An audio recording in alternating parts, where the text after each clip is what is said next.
بسم اللہ حشیم، میں نے الرحمن آپ سے کیا کہا الرحیم ہے کہ لیٹ جائیں؟ ان لیٹ الحمد للہ وحدہ والصلاة والسلام علی رسول اللہ وعلی آلہ وصحبہ اجمعین اما بعد فاعوذ باللہ من الشیطان الرجیم بسم اللہ الرحمن الرحیم شعبہ تخصص فی الدعوہ والارشاد شریع اکیڈمی کے زیر اہتمام، اور اس کا تمہیدی سمسٹر چونکہ چل رہا ہے، اور تمہیدی سمسٹر میں ہمارا جو کورس ہے یا کورس کہہ لیں یا پھر کچھ موضوعات پر لیکچرز کہہ لیں، وہ ہے فلسفہ اور علم الکلام کا تعارف اور تاریخ۔ ہم نے گزشتہ دو لیکچرز میں جو چیزیں پڑھی ان میں سے ایک تو سب سے پہلے ہمارے سامنے جو چیز آئی وہ فلسفہ کا تعارف مطلقاً، تعارف تاریخ وغیرہ یہ چیزیں آ گئی تھی، اس کے موضوع اہداف۔ اور دوسرے لیکچر میں پھر ہم نے قدیم یونانی فلسفہ کے حوالے سے گفتگو کی، اس کا تعارف، اس کے تین بڑے مکاتب فکر، طبی فلاسفہ جن کو میلیٹس یا میلیتوس فلاسفہ بھی کہتے ہیں، اس کے بعد پھر طبی فلاسفہ کے بعد آ جاتا ہے دور ان کا سوفسطائی فلاسفہ کا، اور سوفسطائی فلاسفہ نے طبیعتوں پر بھی بات کی ہے، یعنی طبعیات پر بھی بات کی ہے، اور کچھ کچھ مابعد طبعیات پر بھی کی ہے۔ لیکن تیسرا نمبر پھر آ جاتے ہیں جو اصل یونانی فلسفے کا دور ہے، جیسے جن کو ہم کلاسیکل فلاسفہ کہہ سکتے ہیں، کلاسیکی فلاسفہ کہہ سکتے ہیں، سقراط، بقراط، ارسطو، افلاطون، اور اسی طرح سے فیثاغورس وغیرہ ان لوگوں کا زمانہ، اور جنہوں نے ما بعد طبعیات پر بہت زیادہ کلام کیا ہے۔ اس مختصر تعارف کے بعد اب ہم آگے بڑھ رہے ہیں فلسفہ کے دوسرے دور کی طرف، وسیط اسلامی فلسفہ۔ ایک تو قدیم ہے، وہ یونانی ہو گیا، ایک وسیط ہے۔ وسیط فلسفہ کون سا ہوا؟ اسلامی فلسفہ۔ آج ہم اس پر انشاءاللہ بات کریں گے، اس کا پس منظر، اس کی تاریخ، اس کے ادوار، اس کے مکاتب فکر، اس کی شخصیات، ان کے نظریات وغیرہ، یہ چیزیں انشاءاللہ ہمارے اس موضوع کے محاور رہیں گی۔ سب سے پہلے جیسے ہی ہم اسلامی فلسفہ کی بات کرتے ہیں، اسلامی فلسفے کی جب ہم بات کرتے ہیں، ہمارے سامنے جو سب سے پہلا سوال آتا ہے وہ یہ آتا ہے کہ کیا اسلام میں فلسفہ پڑھنا جائز ہے؟ کیونکہ اسلامی فلسفے کی بات کر رہے ہیں تو یہ سوال سب سے پہلے ہمارے سامنے آئے گا کہ کیا اسلام میں فلسفہ پڑھانا جائز ہے یا نہیں ہے، یا اس کی کہاں تک گنجائش ہے؟ کیونکہ فلسفہ محض عقلیات کا نام ہے، جبکہ اسلام کی بنیاد عقلیات پر نہیں ہے بلکہ وحی پر ہے۔ یہ اسلام کی خاصیت ہے کہ اسلام کی تمام عقائد و نظریات کی بنیاد کس پر ہے؟ وحی پر ہے۔ تو پھر اس تناظر میں جہاں ایک طرف وحی ہو اور سارا سلسلہ ہی وحی کے تناظر میں یعنی حل کیا جاتا ہو، تو وہاں پر کیا فلسفہ پڑھنے کی گنجائش ہوگی یا نہیں؟ یہ ایک سوال سب سے پہلے ہمارے سامنے آنے۔ اس کے حوالے سے ایک تمہیدی بات یاد رکھیے گا اور اس کے بعد پھر اس کے جواب کی طرف بڑھتے ہیں۔ اسلام نے عقل سے کام لینے کو کبھی بھی نہ تو حرام قرار دیا ہے اور نہ ہی ناجائز قرار دیا، بلکہ صرف عقل ہی پر ہر چیز کا دار و مدار رکھنا، اس کو اسلام نے جائز نہیں قرار دیا۔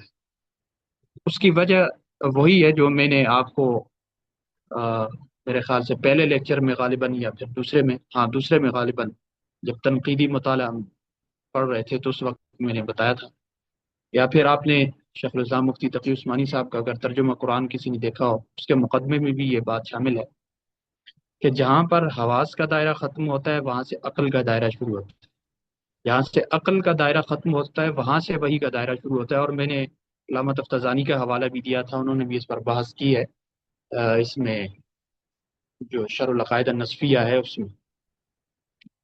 تو لہٰذا اسلام عقل سے کام لینے کو ناجائز یا حرام نہیں قرار دیتا، بلکہ صرف اور صرف عقل کو ہی اتھارٹی مان لینا اس کو ناجائز قرار دیتا، بلکہ وحی کی روشنی میں عقل سے کام لینے کو تو اسلام سراہتا ہے۔ آپ قرآن مجید میں دیکھیں، افلا تعقلون افلا تعقلون افلا تعقلون افلا تتفکرون، یہ ساری جو افلا یتدبرون، یہ جو ساری آیات ہیں، یہ ہمیں اسی بات کی طرف توجہ دلاتی ہیں کہ ایک تو یہ کہ اگر اسلام نہیں لائے تو اس وقت ظاہر ہے وہ عقل پر دار و مدار ہے۔ آپ ایسا کریں کہ اپنی عقل سے ہی کام لیں اور دیکھیں، چیزوں کو پرکھیں، خدا کو پہچانیں، کائنات میں غور کریں، اور جب اسلام لے آتے ہیں تو اس کے بعد بنیادی سورس اور بنیادی اتھارٹی ہمارے پاس وہی ہوگی، لیکن ہم عقل کو بطور معاون استعمال کر سکتے ہیں، مطلقاً اس کا استعمال منع نہیں ہے۔ اس تمہیدی گفتگو کے بعد اب اپنے اس سوال کے جواب کی طرف بڑھتے ہیں کہ اسلام میں فلسفہ پڑھنا جائز ہے، لیکن کچھ دو تین شرائط کے ساتھ۔ زیادہ بھی شرائط ہو سکتی ہیں، لیکن بنیادی طور پر جو شرائط ہیں ان میں سے ایک شرط یہ ہے کہ پہلے انسان کا خود دینیات میں پختہ ہونا ضروری ہے۔ اگر انسان دینیات میں خود پختہ ہے تو وہ فلسفہ پڑھ سکتا ہے، اگر دینیات میں پختہ نہیں ہے تو اس کے لیے فلسفہ پڑھنا درست نہیں ہوگا۔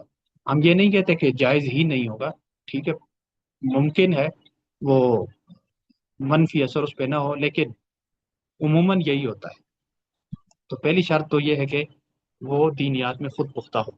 دوسری شرط یہ کہ فلسفہ کو بطور فلسفہ ہی کے پڑھا جائے، نہ کہ اس پر اپنی اعتقادی عمارت کھڑی کر دی جائے۔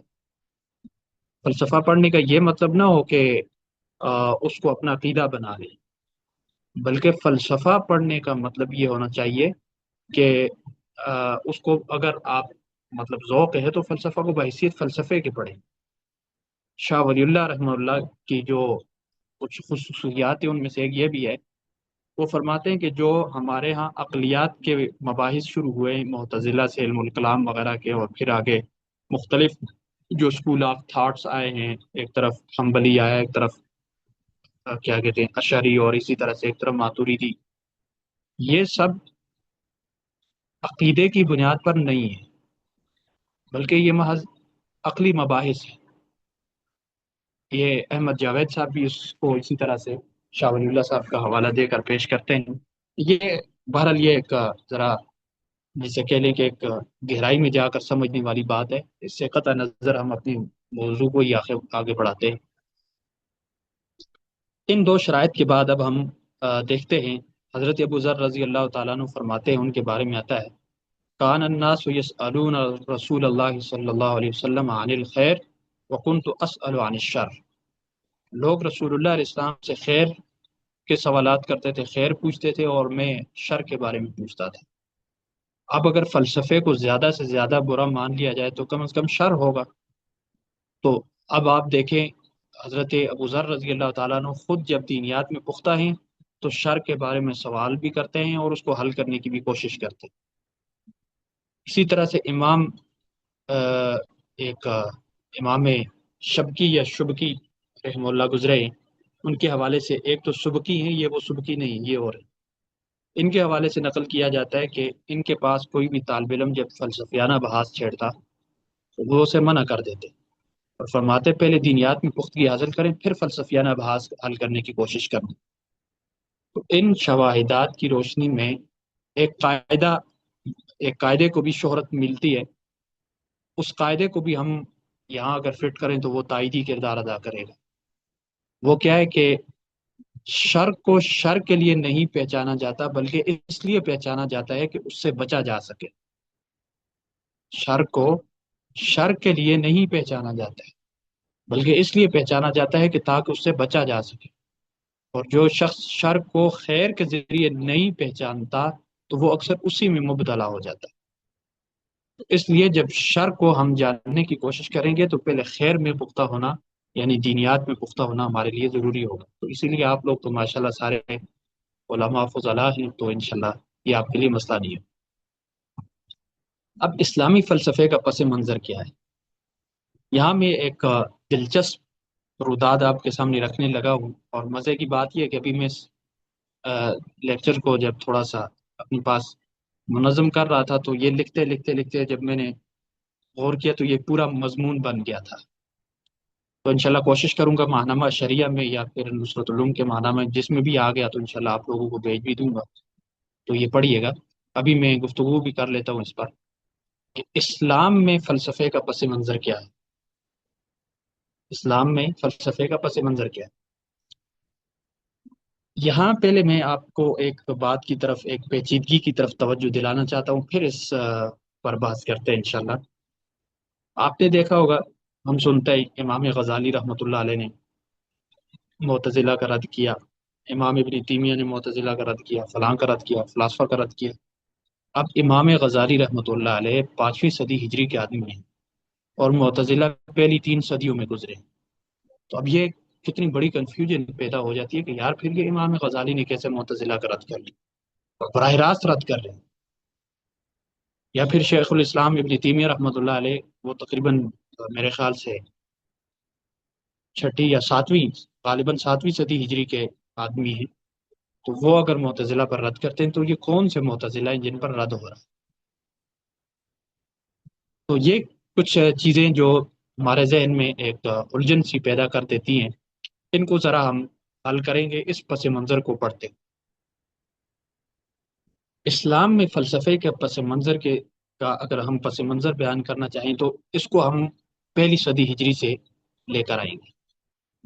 معتزلہ کی تاریخ سے آپ واقف ہوں گے، واصل بن عطا سے شروع ہوتی ہے، جو اس مکتب فکر کے بانی ہیں اور امام حسن بصری رحمہ اللہ کے شاگرد ہیں، اور انہوں نے امام حسن بصری رحمۃ اللہ علیہ کی یہ محفلوں میں جایا کرتے تھے، اور امام حسن بصری رحمۃ اللہ علیہ سے سوالات بھی کیا کرتے تھے۔ لیکن وہ زمانہ اور وہ ماحول ایسا تھا کہ قرآن و سنت کی ہی تعلیمات پر زیادہ فوکس ہوتا تھا، اس کے علاوہ عقلی، فلسفیانہ یا جاہلانہ زمانے جاہلیت کی کوئی گفت و شنید وغیرہ پر ذرا گرفت کی جاتی تھی، تاکہ اسلامی عقائد و نظریات میں شکوک و شبہات پیدا نہ ہو۔ یہ بالکل پہلے کا دور ہے، امام حسن بصری رحمۃ اللہ علیہ کی 124 ہجری میں وفات ہوئی، تو یوں سمجھ لیں کہ پہلی صدی ہجری کا آخر اور دوسری صدی ہجری کا شروع ہے۔ ممکن 80 90 ہجری کے لگ بھگ کی بات ہو، یا پھر 105 10 کے لگ بھگ کی بات ہو۔ تو بہرحال واصل بن عطا نے ایک دن اسی طرح سے کچھ عقلی مباحث پر مشتمل کچھ سوال کیا، تو امام حسن بصری رحمۃ اللہ علیہ نے اس کو جواب نہیں دیا، بلکہ جواب پر گرفت فرمائی۔ تو وہ پھر کیا ہو گیا، بھرم ہو کر وہاں سے اٹھ کے چل پڑا، اور وہ یعنی کہ نہیں بیٹھا امام حسن بصری رحمہ اللہ کی مجلس میں، چلا گیا۔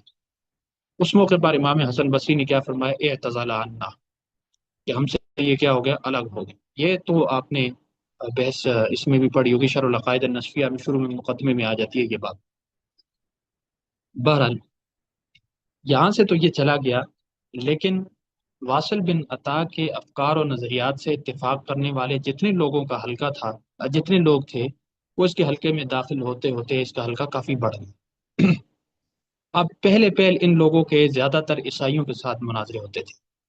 اسلامی حدود جب پھیلی، اس طرف سے شام تک پہنچی، پیچھے روم کے علاقوں میں، اور یعنی مختلف جگہوں میں جب عیسائی کمیونٹی تک اسلامی حدود پہنچی، اور جو عیسائی حلقے کے لوگ تھے، ان کے مفکرین اور ان کے علماء وغیرہ، وہ بھی اسلامی حدود میں آتے جاتے، یعنی تجارتی معاملات وغیرہ، یہ وہ چیزیں وہاں ملن جلن یہ سارا کچھ ہو گیا۔ اس موقع پر یہ معتزلہ کے زیادہ تر مناظرے یا پھر مباحثے وغیرہ عیسائیوں کے ساتھ ہوتے تھے۔ اب عیسائیوں کے پاس چونکہ وہ ایک پیچھے ان کے ہاں یونانی فلسفے کا کچھ نہ کچھ تو تعلق پایا جاتا ہے، کسی حد تک، زیادہ اگر نہیں بھی ہے، منطق کو وہ جانتے تھے، یونانی فلسفے سے بھی کسی حد تک واقف تھے، تو اس لیے وہ معتزلہ کے ساتھ جب بھی ان کا کوئی مناظرہ وغیرہ ہوتا تو وہ یونانی فلسفے سے اور منطق سے، قدیم ارسطی منطق سے وہ کیا کرتے، استدلال کرتے، اور اس کو اس سے اپنی موقف کی تائید کرتے، اور معتزلہ کو ہرانے کی کوشش کرتے، ان کو چت کرنے کی کوشش کرتے۔ ان کے طریقہ کار سے معتزلہ نے توڑ یہ نکالا کہ ہم بھی ایسا کرتے ہیں کہ فلسفہ اور منطق کو سیکھتے ہیں اور ان کے رد کے لیے استعمال کرتے ہیں۔ اچھا، یہ میں نام بھی بتا دیتا ہوں جو عیسائی زیادہ تر معتزلہ کے ساتھ جن کے مناظرے وغیرہ ہوتے رہے، بلکہ اہل اسلام کے ساتھ بھی ہوتے رہے۔ یوحنا الدمشقی، یہ سب سے بڑا نام ہے، بڑے عجیب عجیب اس نے اعتراضات کیے ہوئے تھے، تو ان کا موقع نہیں ہے ورنہ میں کچھ بیان بھی کر دیتا۔ بہرحال یوحنا دمشقی ہے، ان کا معتزلہ کے ساتھ یہ مکالمہ وغیرہ ہوتا رہتا۔ اب معتزلہ نے بھی ان کے رد کے لیے کیا شروع کیا، فلسفہ سیکھنا شروع کیا اور منطق وغیرہ سیکھنا شروع کی، اور جب کچھ چیزیں سیکھ لی تو اب عیسائیوں کے ساتھ مباحثے مناظرے وغیرہ پر وہ بھی اپنے موقف پر منطق کو استعمال کرتے، فلسفہ یونان کو استعمال کرنے لگ گئے۔ لیکن اس کا نقصان یہ ہوا کہ اب جب یہ اسلامی عقائد و نظریات کے حوالے سے بات کرتے تو محض عقلی بنیادوں پر بات چیت کرنا شروع کر دی انہوں نے، اور ان کا یہ جو اسلوب تھا اور یہ جو ان کی گفت و شنید اور جو کلام تھا، اس کا نام پھر کیا پڑا؟ علم الکلام۔ اور انہوں نے پھر علم الکلام کو نہ صرف یہ کہا کہ یہ تمام اسلامی علوم کا رئیس ہے، بلکہ یہ بھی کہا کہ اسلامی عقائد و نظریات پر بات چیت کرنے کا ایک جدید طریقہ ہے، اور اسلامی عقائد و نظریات کو ثابت کرنے کا ایک جدید طریقہ ہے۔ اور ان کے دیکھتے ہی دیکھتے ان کا اثر و رسوخ اتنا بڑا کہ خلیفہ وقت مامون الرشید بھی ان سے متاثر ہوا، اور اس نے یونانی فلسفے کا ترجمہ عربی میں کرا ڈالا، اور یونانی فلسفے کا جو ترجمہ کرایا، جو مترجمین تھے جنہوں نے ترجمہ کیا ہے، وہ بھی عیسائی علماء تھے۔ معتزلہ کو خوب تقویت ملی، اور انہوں نے اب اسلامی عقائد و نظریات کی توجیہات میں جو اسلوب اختیار کیا وہ کچھ یوں تھا۔ نمبر 1، عقل کو نقل پر ترجیح دی جائے، یعنی جو چیز عقل جب تک یہ اچھا، ان کا یہ استدلال بھی دیکھیں، یہ کہتے تھے کہ نقل ثانوی چیز ہے، عقل بنیادی چیز ہے، کیونکہ ہم نقل کو پہچانتے ہیں کہ نقل ہے تو عقل کے ذریعے سے پہچانتے ہیں، لہذا پہلا درجہ عقل کا ہونا چاہیے، عقل کے ذریعے سے جو بات اصل میں سمجھ آئے گی تو وہی اصل ہوگی، اور اس کے بعد ہم نقل کی طرف جائیں گے۔ ایک تو یہ اختیار کیا۔ دوسرا، کوئی بھی عقیدہ یا نظریہ تب تک قبول نہ کیا جائے جب تک اس میں بحث و مباحثہ کر کے اسے عقلی بنیادوں پر ثابت نہ کر لیا جائے، یعنی بغیر جدل کے، بغیر مباحثے کے کوئی بھی بات، کوئی بھی نظریہ قابل قبول نہیں ہوگا، اس میں مباحثہ کیا جائے گا۔ اور تیسری بات یہ ان کے اسلوب میں شامل ہوئی کہ ہر اس نظریہ یا عقیدہ کی نفی کر دی جائے جو عقلی بنیادوں پر سمجھنے میں شرک یا تعدد آلہہ وغیرہ اس طرح کے مسائل کو مستلزم ہو، جیسا کہ اللہ تعالیٰ کی صفات کی انہوں نے نفی کر دی، اس وجہ سے کہ اگر ہم ان کو عین ذات مانتے ہیں تعدد آلہہ لازم آتے ہیں، اگر غیر ذات مانتے ہیں تو پھر کیا ہوتا ہے، یعنی اللہ تعالیٰ وہ صفات کا مخلوق ہونا لازم آتا ہے، تو لہٰذا انہوں نے صفات کی نفی کر دی۔ اسی طرح سے قدریہ جبریہ جو ہیں یہ بھی بعد میں معتزلہ میں ہی کھپ گئے تھے، مطلب یوں سمجھیے کہ قدریہ قدریہ ہیں، جبریہ ہیں، جہمیہ ہیں، کرامیہ ہیں، یہ سارے کے سارے بعد میں، پہلے تو الگ الگ مختلف اسکول آف تھاٹس تھے، لیکن بعد میں یہ معتزلہ ہی بن گئے تھے تقریباً۔ تو یہ کچھ ان کے اسلوب میں یہ باتیں شامل ہوئی، اور صفات الہیہ، تقدیر وغیرہ ان چیزوں کی کیا کی، انہوں نے نفی کر دی۔ چنانچہ اب جب یہ ان کو کافی شہرت مل گئی اور ریاست کی سرپرستی میں شہرت مل گئی، تو اس موقع پر امام احمد بن حنبل رحمۃ اللہ علیہ میدان میں اترے، اور انہوں نے صرف روایت کی راہ اختیار کر کے معتزلہ کی بنیادوں پر خوب روایتی دلائل کے ذریعے سے گولے برسائے،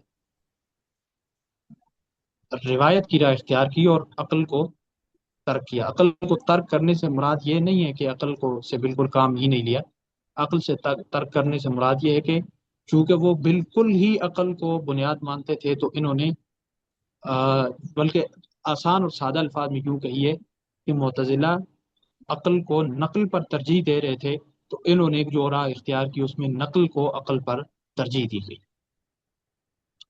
امام احمد بن حنبل رحمہ اللہ کے بعد پھر دوسرے شخص جو اٹھے وہ امام ابو الحسن علی اشعری تھے، انہوں نے بھی علم الکلام، فلسفہ، منطق وغیرہ یہ سب کچھ سیکھ کر ان کے میدان میں اتر کر پھر ان کا رد شروع کیا۔ انہوں نے صرف نقل کی، یعنی صرف روایت کی راہ اختیار نہیں کی، بلکہ روایت اور درایت دونوں کو اختیار کر کے ان کے یوں سمجھیے کہ روایت اور درایت کے حسین امتزاج پر مبنی راستہ انہوں نے اختیار کیا، امام ابو الحسن علی اشعری رحمہ اللہ۔ پھر اسی زمانے میں امام ابو منصور ماتوریدی رحمۃ اللہ علیہ آئے۔ اچھا یہ بات یاد رکھیے، امام ابو منصور ماتوریدی پیدائش کے اعتبار سے یہ امام ابو الحسن علی اشعری سے بڑے ہیں، لیکن کیونکہ پہلے کام انہوں نے ابو الحسن علی اشعری صاحب نے شروع کیا ہے، ماتوریدی صاحب نے ان کے بعد شروع کیا، تو بہرحال ماتوریدی صاحب رحمہ اللہ نے جو کام اختیار کیا وہ یہ تھا کہ وہ جو امام ابو الحسن علی اشعری نے راستہ اختیار کیا تھا روایت و درایت کے امتزاج کا، وہی راستہ، وہی مسلک، وہی مشرب انہوں نے بھی اختیار کیا۔ لیکن جو چیزیں کچھ ظاہر ہے، ایک مناظر جب براہ راست کسی سے مناظرہ کر رہا ہوتا ہے تو کوئی چیزیں وہ جسے کہہ لیں کہ کچھ اوور ایکٹنگ بھی ہو جاتی ہے، تو ان چیزوں کو جن میں ذرا سی افراط وغیرہ کی انہیں جھلک دکھائی دی تو ان کو وہ اعتدال پر لانے کی کوشش کرتے رہے۔ امام ابو منصور ماتوریدی کا مین کام یہی ہے، یعنی راہ وہی اختیار کی عقل و نقل کے امتزاج کی، لیکن کام کیا کیا کہ جو چیزیں کچھ زیادہ مبالغہ آرائی کا سبب بن رہی تھی ان کو انہوں نے کیا کیا، وہ راہ اعتدال پر لے کر آئے۔ اب یہاں سے اہل سنت کے اعتقادی میدان میں تین گروہ بن گئے۔ ایک نے جنہوں نے امام احمد کی راہ اختیار کی تو وہ محدثین کہلائے یا پھر حنبلی کہلائے، جنہوں نے امام ابو الحسن علی اشعری کی راہ اختیار کی وہ اشعری کہلائے، جنہوں نے ابو منصور ماتوریدی کی راہ اختیار کی تو وہ ماتوریدی کہلائے۔ یہ سلسلہ پھر اسی طرح سے آگے چل پڑا، اور لیکن بدقسمتی سے بعد میں ان کی آپس میں بھی اختلاف کی اچھی خاصی گرم بازاری رہی، بطور خاص اس دور میں جو اہل حدیث طبقہ ہے وہ خود کو مطلب عقائد میں وہ اپنے آپ کو محدثین شمار کرتے ہیں، اور پھر محدثین شمار کر کے یعنی جو اشاعرہ اور ماتوریدیہ پر جس طرح کا وہ رد کرتے ہیں، اور جس طرح سے مطلب وہ ان کو بلکہ یوں سمجھیے کہ اہل سنت سے خارج کرنے تک آ جاتے ہیں۔ بات یاد رکھیے، جو اہل حدیث طبقات جو ہمیں دیگر کو یعنی جو اہل سنت سے کبھی کبھی خارج کر رہا ہوتا ہے وہ فقہی بنیادوں پر نہیں بلکہ وہ اعتقادی وجوہات یا اعتقادی مسائل میں اہل سنت سے خارج کر رہے ہوتے ہیں۔ بہرحال یہ الگ بات ہے۔ اس کے بعد کیا ہوا؟ ابھی بھی ایک خلا کو پر کرنا باقی تھا کسی حد تک۔ علم الکلام میں معتزلہ نے جو عقلی راہ اختیار کی تھی اس کے مد مقابل حنبلی، اشعری، ماتوریدی مکاتب فکر نے خوب جم کر کام کیا۔ کسی نے صرف روایت کو لیا، کسی نے روایت اور درایت کے امتزاج کو اختیار کیا، لیکن اب ایک گوشہ باقی تھا، وہ یہ تھا کہ جو فلسفیانہ افکار اسلام میں داخل ہوئے ہیں اور اسلامی علمی روایت میں کہیں دور تک ان کو قبولیت حاصل ہو چکی ہے، ان پر کام کیا جائے اور ان کو یعنی عقائد کو بحیثیت عقائد ثابت کیا جائے، اور ان فلسفیانہ افکار کو بحیثیت فلسفیانہ افکار کے ثابت کیا جائے، اور کوشش کی جائے کہ ان کو، ان عقلی مباحث کو یا ان فلسفیانہ افکار کو کسی طرح سے وحی کے تناظر میں لایا جائے، وحی کی روشنی میں انہیں حل کرنے کی کوشش کی جائے۔ اس کام کا بیڑا اٹھایا امام ابو یوسف یعقوب الکندی رحمۃ اللہ علیہ۔ امام ابو یوسف یعقوب الکندی، جنہیں ہم شارٹ کٹ امام کندی کہہ دیتے ہیں۔ اسی طرح ان کے ساتھ ابو نصر الفارابی ہیں، امام ابن رشد ہیں، اور دیگر کئی نام ہیں، لیکن بڑے نمایاں نام یہی ہیں، کندی ہیں، فارابی ہیں، ابن رشد ہیں، ابن علی سینا ہیں، بو علی سینا جن کو ہم کہتے ہیں، بو بہت سارے لوگ کہتے ہیں بو علی سینا۔ اچھا،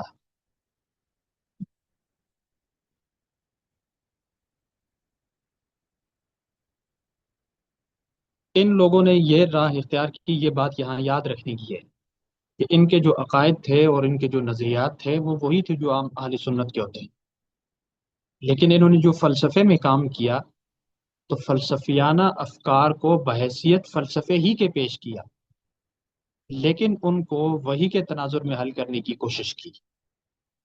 امام کندی ہیں، یا پھر آ، ابن رشد ہیں، یا پھر ابو نصر فارابی ہیں، کچھ کچھ چیزیں ہیں، کچھ تفردات ان کے بڑے خطرناک بھی ہیں۔ یہ کیا نام ہے ان کا، ابن سینا کے یہ الفارابی وغیرہ کے، ان کے کچھ کچھ تفردات بڑے خطرناک قسم کے بھی ہیں، لیکن انہیں وہی بہتر سمجھ سکتے ہیں۔ بہرحال فلسفیانہ ابحاث کو انہوں نے بحیثیت فلسفے ہی کے حل کیا ہے، ورنہ عام طور پہ جو ان کے عقائد ہیں، جو نظریات ہیں، وہ وہی ہیں جو عام اہل سنت کے ہوتے ہیں۔ اس کی عام ایک میں مثال دیتا ہوں، جیسے ہم ابن العربی رحمۃ اللہ علیہ کے حوالے سے بات کریں تو ابن العربی جب وحدت الوجود کا ایک فلسفہ پیش کرتے ہیں، اس کا یہ مطلب تو نہیں ہے کہ نعوذ باللہ وہ اللہ تعالیٰ کے ساتھ شرک کے قائل ہیں، بلکہ نظریہ تو ان کا بھی وہی توحید کا ہی ہے، لیکن وہ اپنے فلسفے کی بنیاد پر، یعنی وہ اس گہرائی میں جا کر بات کرتے ہیں کہ وہ ہماری سمجھ میں نہیں آتی۔ ان کا بھی یہی کام ہے کہ ان کے عقائد وہی اہل سنت والے عقائد ہیں، لیکن جن فلسفیانہ ابحاث پر جب وہ بات کرتے ہیں اور ان کو وہی کے تناظر میں حل کرنے کی کوشش کرتے ہیں، تو شاید ہماری سمجھ میں وہ نہ آئے۔ بہرحال یہی غلط فہمی کس کو ہوئی؟ یہی غلط فہمی متاخرین معتزلہ کو ہوئی۔ متاخرین معتزلہ نے یہ سمجھا کہ یہ جو فلاسفہ اسلام، جو اسلامی عقائد و نظریات وغیرہ، جو مطلب یہ جو فلاسفہ اسلام جو عقلی یا پھر فلسفیانہ توجیحات جو پیش کر رہے ہیں، شاید یہ ان کے نظریات ہیں، شاید یہ ان کے عقائد ہیں۔ انہوں نے ان پر رد کرنا شروع کیا۔ ان میں جیسے نظام الدین معتزلی ہیں، جن کو آپ میرے خیال سے اس میں بھی پڑھ چکے ہوں گے، مختصر المعانی میں امام نظام جن کو کہتے ہیں۔ اسی طرح سے ابو علی الجبائی ہیں۔ یہ لوگ یہ آ جاتے ہیں متاخرین فلاسفہ میں اور متاخرین معتزلہ میں۔ انہوں نے ان فلاسفہ اسلام پر رد شروع کی۔ اب یہ دور امام ابو حامد الغزالی کا بھی ہے۔ امام ابو حامد الغزالی نے کیا کیا؟ خود وہ اشعری اسکول آف تھاٹ کے تھے۔ الاقتصاد فی الاعتقاد لکھی، اور الاقتصاد فی الاعتقاد لکھ کر انہوں نے متاخرین معتزلہ کی خوب خبر لی۔ لیکن دوسری طرف انہوں نے مقاصد الفلاسفہ لکھ کر فلاسفہ کا پہلے مقصد بتایا، جو انہیں سمجھ آیا تھا، ظاہر ہے وہی بتایا انہوں نے۔ پھر تحافت الفلاسفہ لکھ کر فلاسفہ اسلام کی خوب یعنی تردید کی۔ اور ابن رشد اٹھے، اور ابن رشد نے کیا کیا؟ تحافت التحافہ لکھ کر اپنا دفاع کیا، اور امام غزالی کو متنبی کیا کہ آپ کو، یعنی ہمارے ان فلسفیانہ ابحاث کے فلاں فلاں چیزوں کو سمجھنے میں آپ اپنی نقطۂ نظر سے دیکھ رہے ہیں، جبکہ ہمارا نقطۂ نظر یہ ہے۔ تو یہ پھر یعنی جب ابن رشد نے اپنی اس فلسفیانہ اسکول آف تھاٹ کی جو دفاعی پوزیشن سنبھالی، اس کا یہ انہیں فائدہ ملا کہ جو امام کندی تھے، اور اسی طرح سے ابو نصر الفارابی یا دوسرے ابن رشد خود تھے، یا جو بھی تھے، ان لوگوں کے جو فلسفیانہ افکار تھے وہ فلسفہ اسلام کے نام سے باقاعدہ منظم ہو گیا، اور پھر یورپ کے نشہ ثانیہ تک خوب شان و شوکت کے ساتھ یہ رہا۔ 15ویں صدی میں پھر جو یورپ کا نشہ ثانیہ ہوا، تو اس وقت کے بعد سے اب تک اگرچہ کچھ اسلامی ماحول میں یا اسلامی حلقوں میں ان کے فلاسفہ اسلام کے کام کو سراہا جاتا ہے اب بھی اور قبول کیا جاتا ہے، لیکن مغربی حلقوں میں اسلامی فلسفے کی جو بنیادیں ہیں وہ متزلزل ہوتی ہوئی نظر آ رہی ہیں۔ انہوں نے بہت زیادہ تنقید بھی کی ہے، کئی چیزیں لی بھی ہیں، بہت زیادہ چیزیں لی بھی ہیں، لیکن بہت زیادہ تنقید بھی کی ہے۔ یہ وہ ایک پس منظر تھا جس سے آپ کو یہ بھی پتہ چل گیا کہ جو امام غزالی رحمۃ اللہ علیہ معتزلہ پر رد کرتے ہیں وہ متاخرین معتزلہ ہیں۔ اور اسی طرح سے فلسفہ اسلام میں کس طرح سے داخل ہوا، اور اسلامی فلسفہ کس طرح سے ایک منظم شکل میں سامنے آیا، یہ سارا کچھ آپ کے سامنے ایک پس منظر کے طور پر آپ کے سامنے آیا۔ وہ جو میں نے جس کی تصویر بھی لے کر آپ کو بھیجی تھی، کہ یہاں بہت سارے اہل حدیث حضرات کہہ لیں، یا پھر یعنی بہت سارے لوگ یہ ایک غلط فہمی کا شکار ہیں، یا پھر آپ کو یہ ایک غلط فہمی کا شکار کرنے کی کوشش کرتے ہیں کہ بہت سارے حنفی بہت سارے کیا بلکہ اکثریت حنفیت کی یہ ہے کہ وہ اعتقادی دنیا میں امام ابو منصور ماتریدی کے مقلد ہیں۔ تو کیا وہ یہ کہتے ہیں کہ کیا امام ابو حنیفہ رحمہ اللہ وہ امام ابو منصور ماتریدی کے مقلد تھے؟ حالانکہ امام ابو حنیفہ اور امام ابو منصور ماتریدی کے درمیان تقریباً 150 200 سال کا فرق ہے۔ تو یہ یاد رکھیے کہ یہ جو مختلف افکار اعتقادی اعتبار سے سامنے آئی ہیں اور مختلف مکاتب فکر جو سامنے آئے ہیں، تو حنفیت کا جو مزاج ہے وہ کیا ہے؟ وہ اعتدال کا ہے، رائے اعتدال اختیار کرنا اور تطبیق کی کوشش کرنا۔ اسی تطبیق اور اسی رائے اعتدال کے مزاج کی وجہ سے انہوں نے کیا کیا ہے؟ امام ابو منصور ماتریدی کی راہ کو اختیار کیا، کیونکہ انہوں نے جو کوشش کی ہے کہ جو حنبلی مکتب فکر اور جو اشعری مکتب فکر کے درمیان جن چیزوں میں تطبیق ہو سکتی تھی وہ تطبیق دی ہے، اور جو اشعری مکتب فکر میں جن چیزوں میں کچھ افراد کی جھلک دکھائی دے رہی تھی ان کو ذرا سے اعتدال پر لانے کی کوشش کی۔ میں نے آپ کو بتایا تھا، اس حوالے سے میں آپ کو ایک کتاب بھی بتاؤں گا۔ یہی مزاج، یہی رائے اعتدال کا مزاج ہمارے دیوبندی مکتب فکر میں بھی ہے۔ لیکن یہ بات یاد رکھیے کہ دیوبندی کوئی مستقل ایک کوئی فرقہ نہیں ہے، بلکہ وہی جمہور کا ایک تسلسل ہے، اور ان کی صرف جو فکر ہے اس فکر کی وجہ سے ہم ان کو یہ کہہ سکتے ہیں کہ یہ ایک مکتب فکر ہے۔ آپ نے کتاب پڑھی ہوگی، وہی جس کا میں آپ کو کہہ رہا تھا وہ نام بتا رہا ہوں، مولانا قاری طیب قاسمی صاحب رحمہ اللہ کی علماء دیوبند کا مسلکی مزاج اور دینی رخ، یا مسلکی رخ اور دینی مزاج، اس طرح سے نام ہے۔ یہ کتاب پڑھیے گا، اگر نہیں پڑھی تو پڑھ لیجیے، میرے خیال سے پڑھی ہوگی آپ لوگوں نے، ابھی تو یہ وفاق کے نصاب میں بھی شامل ہو گئی۔ اس میں انہوں نے، اگر میں کہتا ہوں کہ ایک آدمی اپنے آپ کو دیوبندی کہتا ہے، اگر اس نے یہ کتاب نہیں پڑھی تو وہ صحیح معنوں میں دیوبندی نہیں، وہ دیوبندیت کو ایک فرقہ ہی سمجھتا رہے گا۔ اس کتاب کو پڑھنے کے بعد انسان کو سمجھ آتی ہے کہ ہم کوئی الگ سے فرقہ نہیں ہے، وہ جمہور کا تسلسل ہے۔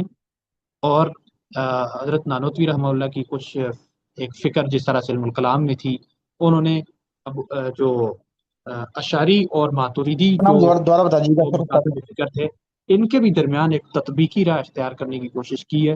اس اعتبار سے اگر ہم دیکھیں تو ہم علم الکلام میں یا کلامی اعتبار سے ہم قاسمی بھی کہلاتے ہیں۔ پھر آپ دیکھیں اسی طرح سے سیاسی فکر میں کس طرح سے کتاب یعنی سیاسی سیاسی میدان میں کس طرح سے انہوں نے راہ اعتدال اختیار کیا ہے، فقہ میں کس طرح سے راہ اعتدال اختیار کیا ہے، یہ ساری چیزیں جو ہیں آپ کو انشاءاللہ اس کتاب میں ملیں گی، اگر موقع ملے تو یہ لازم مطالعہ کیجیے۔ کتاب کا نام سر، کتاب کا نام بتا دیں، کتاب کا نام دوبارہ بتا رہے ہیں؟ یہ کتاب کا نام ہے علماء دیوبند کا مسلکی مزاج اور دینی رخ، غالباً یا پھر دینی مزاج اور مسلکی رخ ہو سکتا ہے، یہ خیر PDF میں بھی مل جاتی ہے، لیکن ابھی جو مکتبہ بشرا نے بھی اس کو شائع کیا ہے، بہت اچھی کتاب ہے، یہ لے لیجئے، 200 250 کی، اتنی مہنگی بھی نہیں، آپ کے کام آئے گی انشاءاللہ۔ اچھا، یہ پس منظر بیان کرنے کے بعد اب ہم چلتے ہیں اپنے مختلف کتاب کا کتاب کا نام ہے سر کیا ہوا؟ علماء دیوبند کا دینی رخ اور مسلکی مزاج۔ آپ کی معذرت، آپ کہیے گا۔ علماء دیوبند کا دینی رخ اور مسلکی مزاج، یہ نام ہے سر۔ ہاں ٹھیک ہے، دینی رخ اور مسلکی مزاج۔ اچھا جی، اس پس منظر کے بعد اب ہم مختلف فلسفی مکاتب فکر کی طرف بڑھتے ہیں، ان کا تعارف ذرا پیش کر لیتے ہیں۔ یہ بات بھی یاد رکھیے گا کہ اسلام میں جب ہم فلسفے کی بات کرتے ہیں تو وہ صرف یہ عقلیات کا نام فلسفہ نہیں ہے، بلکہ ہمارے ہاں فلسفے کے مختلف مکاتب فکر ہیں۔ جو مشہور ہے وہ تو یہی ہے، جو کندی، فارابی اور ابن سینا اور ابن رشد وغیرہ ہیں، وہ تو یہی ہے، لیکن ہمارے ہاں فلسفے کی مختلف شکلیں ہیں۔ کلامی فلسفہ الگ ہے جنہوں نے الہیات پر بات کی، اسی طرح سے یہ عقلی جنہوں نے بات چیت کی ان کو زیادہ تر مشائی فلسفہ کہہ دیتے ہیں، اور روحانیت پہ جنہوں نے بات کی ہے وہ ان کو عرفانی فلسفہ کہہ سکتے ہیں، عرفانی مکتب فکر کہہ سکتے ہیں۔ پھر کچھ وہ ہیں جو شہاب الدین سہروردی رحمہ اللہ کے جو حلقے میں لوگ آتے ہیں ان کو ہم اشراقی فلاسفہ کہہ سکتے ہیں، کچھ تنقیدی فلاسفہ، کچھ کو ہم کہہ سکتے ہیں. یعنی یہ 4-5 مختلف مکاتب فکر بنتے ہیں. ان 4-5 کا ہم تعارف پیش کرتے ہیں انشاءاللہ، پھر آپ کو یہ ایک آسانی سے بات سمجھ آ جائے گی. مشائی فلاسفہ کون ہے؟ پہلا مکتب فکر ہے ہمارے پاس اسلامی فلسفیانہ مکاتب فکر میں پہلا مکتب فکر ہے مشائی فلاسفہ. مشائی فلاسفہ پہلے تو یہ بات یاد رکھیے کہ افلاطون اور ارسطو وغیرہ ان لوگوں کو بھی مشائی فلاسفہ کہا جاتا ہے. اس کی وجہ یہ آپ نے معین الفلسفہ میں بھی پڑھا ہوگا یا کسی اور کتاب میں بھی پڑھا ہوگا کہ یونان کا جو شہر ایتھنز تھا یا ایتھنز تھا، اس میں ایک بہت بڑا اسٹیڈیم تھا جس میں یہ لوگ چل پھر کر ایک قلبی جیسے تعلق کی وجہ سے ایک دوسرے کو تعلیم فراہم کرتے تھے چل پھر کر. اس چل پھرنے کی وجہ سے ان کا نام مشائین پڑا. تو مشائی فلاسفہ اسی طرح سے جو یہ یونانی اور یعنی افلاطونی اور ارسطی جو منطق تھی یا پھر جو ان کے فلسفیانہ افکار تھے، وہ جو اسلام میں داخل ہوئے، تو چونکہ ان فلاسفہ نے یعنی امام کندی نے، امام ابن رشد نے، الفارابی نے اور اسی طرح سے ابن علی سینا وغیرہ نے، ان لوگوں نے انہی افکار کو، انہی نظریات کو وہی کے تناظر میں حل کرنے کی کوشش کی ہے. تو اس کی وجہ سے ان کو کیا کہا گیا کہ انہوں نے یونانی فلسفے کو اختیار کیا. یونانی فلسفے کو اختیار کرنے کی وجہ سے ان کا نام بھی کیا پڑ گیا؟ مشائی فلاسفہ. تو لہٰذا ان کو مشائی فلاسفہ کہا جا سکتا ہے، نہ کہتے ہوئے بھی کہا جا سکتا ہے. بہرحال ان کے ہاں سب سے پہلے مشائی فلاسفہ کے ہاں خدا کا تصور کیا ہے؟ ان کے ہاں خدا کا تصور واجب الوجود ذات کا ہے، نیسسری بینگ، واجب الوجود کا ہونا، نیسسری بینگ یعنی واجب الوجود کا ہونا، یہ ان کے ہاں تصور ہے اللہ تعالیٰ کے حوالے سے. یعنی ایسا وجود جس کا ہونا ضروری ہے اور وہ کسی کا محتاج نہ ہو، اور وہ بالکل سادہ اور غیر مرکب ہو. سادہ مطلب جس کو ہم بسیط کہتے ہیں، وہ بسیط ہوگا، غیر مرکب ہوگا، یعنی مرکب نہیں ہوگا، وہ اجزاء سے جڑ کر نہیں بنا ہوگا، بلکہ اس کو ہم بسیط مانیں گے. اور یہ کہ اس میں کوئی اجزاء وغیرہ نہیں ہوں گے کہ جن میں تبدیلی آئے. یہ ان کے ہاں اللہ تعالیٰ کے وجود کے حوالے سے تصور ہے. پھر اسی وجود کے حوالے سے علت اولا کا تصور، جس کو فرسٹ کاز کہتے ہیں، علت اولا کہ کائنات کا وجود خدا سے ہے. اس پر میں نے غالباً گزشتہ لیکچر میں بحث بھی کی تھی کہ یہ دیکھیں، اب آپ وہاں پر ارسطو نے کیا کہا تھا کہ ایک ذات ہے جو عقل کامل ہے، عقل محض ہے، روح محض ہے، خیر محض ہے، لیکن اس کا کائنات کے ساتھ براہ راست کوئی تعلق نہیں. وہ ذات بھی قدیم ہے، ازل سے ہے، اور کائنات بھی ازل سے ہے، لیکن درمیان میں جو اس ذات کا کائنات کے ساتھ تعلق ہے وہ عقول عشرہ کی وجہ سے. اب اسی بات کو انہوں نے مشائی فلاسفہ نے حل کرنے کے لیے کیا کہا تھا؟ اللہ تعالیٰ سے عقل اول کا صدور ہوا، یعنی یہ صدور والی بات لے کر آ گئی، نظریہ صدور. یہ ایک مشہور نظریہ ہے، یہ نظریہ صدور، کہ اللہ تعالیٰ میں جب کمال کو پہنچا، ایک ذات کا جو کمال ہونا چاہیے وہ جب کمال کو پہنچا، تو کمال کو پہنچنے کی وجہ سے کائنات کا صدور شروع ہوا.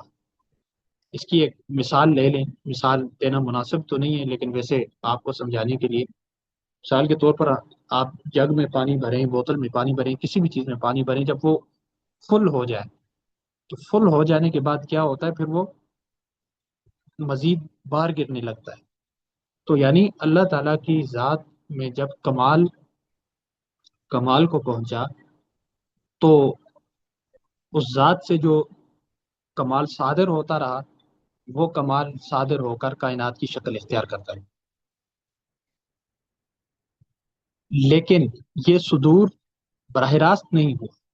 اب یہ بھی بات آ جاتی ہے کہ کائنات تو ایک مادی چیز ہے اور اللہ کی ذات روحانی چیز ہے، تو پھر مادی چیز کا صدور روحانی سے کیسے ہو سکتا ہے؟ اس کے لیے انہوں نے وہی ارسطو والے عقول والا فلسفہ لیا اور کیا کہا کہ اللہ تعالیٰ سے عقل اول کا صدور ہوا، عقل اول کے کمال کی وجہ سے عقل دوم کا صدور ہوا، عقل دوم سے عقل سوم کا، سوم سے چہارم کا، پنجم، اس طرح چلتے چلتے عقل نہم سے عقل دہم کا صدور ہوا، اور عقل دہم سے آگے یہ جو مادی کائنات ہے اس کا صدور ہوا۔ تو انہوں نے یہ ایک سہارا لیا صدور والا، یہ گہرائی کے ساتھ یہ آگے پورا اس پہ فلسفہ ہے، وہ سمجھنے کی بات ہے، لیکن میں تو چونکہ آپ کے سامنے ایک تعارف پیش کر رہا ہوں۔ تو پھر لہٰذا اس کائنات کی علت اولا کون ہوا؟ وہی خدا تعالیٰ اس کے علت اولا ہوئی۔ وجود کا، اللہ کے وجود کے حوالے سے تصور کیا تھا؟ نیسسری بینگ کا، اللہ تعالیٰ واجب الوجود ہے، ایسا وجود ہے جس کا کہ وجود کا ہونا ضروری ہے، اور پھر وہ وجود وہ فرسٹ کاز ہے، یعنی وہ علت اولا ہے اس کائنات کے وجود کے لیے، بنیادی علت وہی ہے۔ پھر مشائیہ کا جو تصور عالم ہے یا تصور کائنات ہے، وہ یہی جو ابھی میں نے آپ کو نظریہ صدور بتایا، اس سے آپ کو سمجھ میں آ جاتا ہے کہ اللہ تعالیٰ سے عقل اول کا صدور ہوا، اور وہ عقل اول جو ہے وہ اس کو خدا کی ہی عقل قرار دیتے ہیں۔ عقل اول سے عقل دوم کا، عقل سوم، عقل چہارم کرتے کرتے عقل دہم کے بعد جو مادی کائنات وجود میں آئی ہے، تو یہ اللہ تعالیٰ سے صدور کے طور پر آئی ہے۔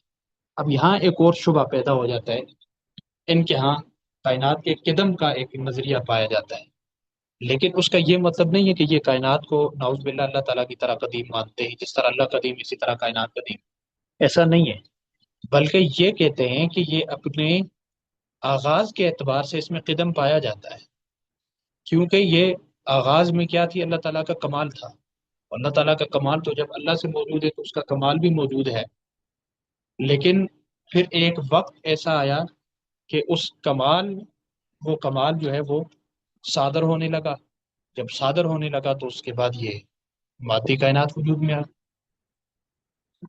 اب یہاں پر پھر کچھ مختلف اعتراضات پیدا ہو جاتے ہیں، لیکن ان اعتراضات سے بچنے کے لیے پھر یہ اس طرح سے کہتے ہیں کہ جب سے اللہ تعالیٰ ہے، اللہ تعالیٰ کا کمال بھی ہے، اور کمال سے آگے کائنات کا صدور بھی وقتاً فوقتاً رفتہ رفتہ ہوتا جا رہا ہے۔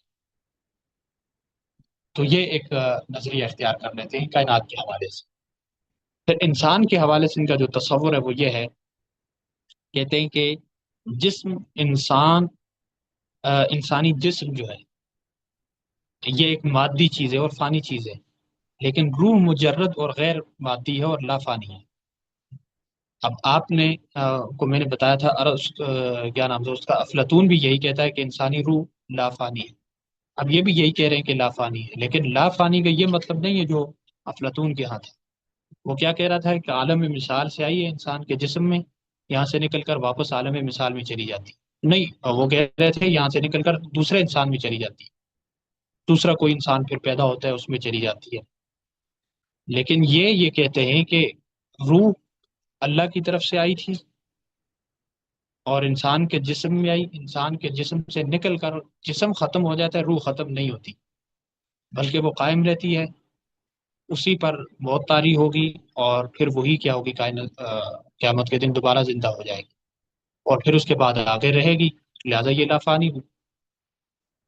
یعنی آغاز کے اعتبار سے یہ نہ تو کائنات کو قدیم مانتے ہیں، نہ ہی روح کو قدیم مانتے ہیں، کائنات اور روح دونوں چیزوں کا یہ آغاز مانتے ہیں، لیکن آگے انتہا کس طرح سے ہوگا، پھر کائنات کو یہ حادث مان لیتے ہیں لیکن روح کو یہ لافانی مانتے ہیں۔ اور ان کے ہاں جو ذریعہ معرفت ہے، ذریعہ معرفت کیا ہے؟ وہ عقل فعال، یعنی ایکٹیو عقل، اس کو کہتے ہیں ایکٹیو انٹلیکٹ، ایک عقل فعال۔ یہ انسان کے وجود میں ایک ایسی کمال عقل ہوتی ہے کہ جو علم و عرفان کی معراج سمجھتے ہیں، جس کو یہ علم و عرفان انسان اس کے ذریعے سے حاصل کر سکتا ہے۔ تو یہ مشائی فلاسفہ کا ایک مختصر سا تعارف ہوا۔ اللہ تعالیٰ کے وجود کے بارے میں کیا کہتے ہیں؟ نیسسری بینگ کا نظریہ رکھتے ہیں کہ وجود کا ہونا ضروری ہے، اور پھر یہ کہ وہی اللہ کا وجود جو ہے وہ کائنات کے لیے علت اولا ہے، اور پھر آگے کائنات کا کی بنیاد صدور، نظریہ صدور اختیار کرتے ہیں کہ اللہ تعالیٰ سے یہ کائنات، اس کائنات کا فیض ہوا ہے، صادر ہوئی ہے۔ اور انسان کے اعتبار سے کیا کہتے ہیں کہ انسان کا جو جسم ہے وہ مادی ہے اور فانی ہے، لیکن روح جو ہے وہ لا فانی ہے، وہ آگے ہمیشہ رہے گی۔ اس کے بعد دوسرا مکتب فکر ہے اشراقی فلاسفہ کا۔ اشراقی فلاسفہ، اشراق شرق سے، ان کے اس فلسفے کو حکمت اشراق بھی کہا جاتا ہے، حکمت اشراق۔ اس فلسفے کے بانی امام شہاب الدین سہروردی ہیں، جو آپ لوگ تصوف میں جو سلسلہ جانتے ہیں، آپ قادری، چشتی قادری اور اسی طرح سے دیگر، ان کے ساتھ جو ہے وہ ایک آ جاتا ہے سہروردی، یہ وہی امام شہاب الدین سہروردی۔ یہ وہ فلاسفہ ہیں جنہوں نے فلسفہ کو نور، کشف اور وجدان کے ذریعے سمجھنے کی کوشش کی۔ ان میں شہاب الدین سہروردی کے علاوہ میر سید شریف جرجانی، ان کا بھی بہت بڑا نام ہے، میر سید شریف جرجانی۔ ان کا سب سے پہلے نظریہ وجود، اللہ تعالیٰ کے حوالے سے ان کا تصور کہ اللہ تعالیٰ کا وجود، اللہ تعالیٰ کی ذات ہے تو کس طرح سے۔ ان کا ماننا ہے کہ ہر چیز کے وجود کی بنیاد مادہ نہیں ہے بلکہ نور ہے۔ ہر چیز کے وجود کی بنیاد مادہ نہیں ہے بلکہ کیا ہے؟ نور ہے۔ اور اللہ تعالیٰ سب سے زیادہ نورانی ہے۔ اللہ تعالیٰ سب سے زیادہ نورانی ہے، لائٹ آف لائٹس، تمام نوروں کے نور، نور اعلیٰ نور جس کو کہتے ہیں، تو اللہ تعالیٰ کی ذات ہے۔ اور اللہ تعالیٰ کا جو نور ہے وہ ہر چیز پر محیط ہے۔ لیکن یہ جو اللہ تعالیٰ کا، اچھا یہ تو بات اللہ تعالیٰ کے حوالے سے ہوئی کہ وہ نور اعلیٰ نور ہے۔ دوسرے الفاظ میں یوں بھی کہہ سکتے ہیں کہ نور الانوار ہے، تمام نوروں کی کا منبع نور ہے اللہ تعالیٰ کی ذات۔ اب باقی جو کائنات ہے اس کے حوالے سے پھر یہ تصور اختیار کریں گے کہ کائنات تجلیات انوار ہے، یعنی وہ جو اللہ تعالیٰ کا نور ہے، اس نور کی جو تجلیات ہیں وہ ہمارے سامنے کائنات کی شکل میں ہے۔ تو لہٰذا کائنات کی بنیاد مادے وغیرہ سے نہیں ہے، عناصر اربع سے نہیں ہے، بلکہ وہ کس سے ہے؟ اس نور سے ہے۔ نور کی تجلی پڑنے سے کائنات کا وجود سامنے آ جاتا ہے۔ اس کی ایک مثال سمجھ لیں، ایک شیشہ ہو، اس شیشے پر جب روشنی پڑے تو وہ سامنے عکس دکھاتا ہے۔ اب وہ عکس ہمیں تو دکھائی دے رہا ہے، اگر ہم دیکھیں تو وہ تو ایک مادی قسم کا ہی عکس نظر آ رہا ہے، لیکن کیا وہ جو مادی قسم کا عکس نظر آ رہا ہے اس کی بنیاد مادہ ہے یا تو وہ یہ شیشے میں پڑنے والا نور ہے؟ اس طرح سے وہ کہتے ہیں کہ مخلوق جو ہے، یا مطلب یہ جو کائنات ہے، چاہے وہ عقول ہو، نفوس ہو، فلکی اجسام ہو، باطی اجسام، جو کچھ بھی ہو، یہ نورانی سلسلے کی مختلف کڑیاں ہیں، اور نور اعلیٰ نور کے نور کی تجلیات ہیں۔ پھر انسان کے حوالے سے ان کا جو ماننا ہے، وہ کہتے ہیں کہ انسان کا جسم وہ بھی اسی طرح سے اسی سلسلے کی ایک کڑی ہے، یعنی نور الانوار کے نور کی تجلیات میں سے ایک تجلی انسانی جسم بھی ہے۔ لیکن یہ جسم اپنے حقیقت کے اعتبار سے، اندرونی اعتبار سے تاریک تھا، یعنی اس کو کسی چیز کی سمجھ بوجھ نہیں تھی۔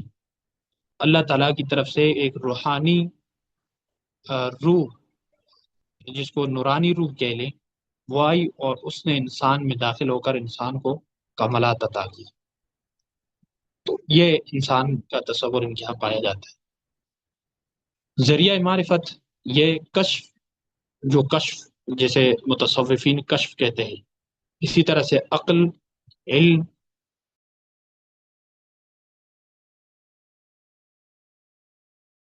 کے نتیجے کے طور پر جو انسان کو ایک چیزوں کا نور سمجھ میں آ جاتا ہے، اس کو اشراق کہیں گے۔ تو یہ کہتے ہیں کہ یہ اشراق، یہ کشف، یہ علم، یہ عقل وغیرہ، یہ سارے کے سارے ذریعہ معرفت ہیں۔ ذرائع معرفت۔ اس کے بعد ایک مکتب فکر آ جاتا ہے عرفانی فلاسفہ کا۔ عرفانی فلاسفہ کا مطلب وہ فلاسفہ جن کو ہم دوسرے الفاظ میں تصوفی فلاسفہ بھی کہہ سکتے ہیں، متصوفین، تصوف والے فلاسفہ۔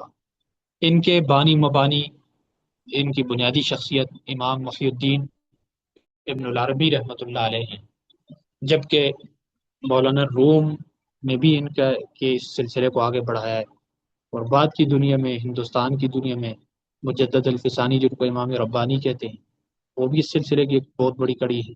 شاہ ولی اللہ صاحب بھی ہیں، لیکن کچھ تھوڑی بہت تنقید، تھوڑے بہت اختلافات وغیرہ کے ساتھ، تھوڑی بہت توجیحات اور تعبیرات کی تبدیلی کے ساتھ شاہ ولی اللہ صاحب بھی ہیں۔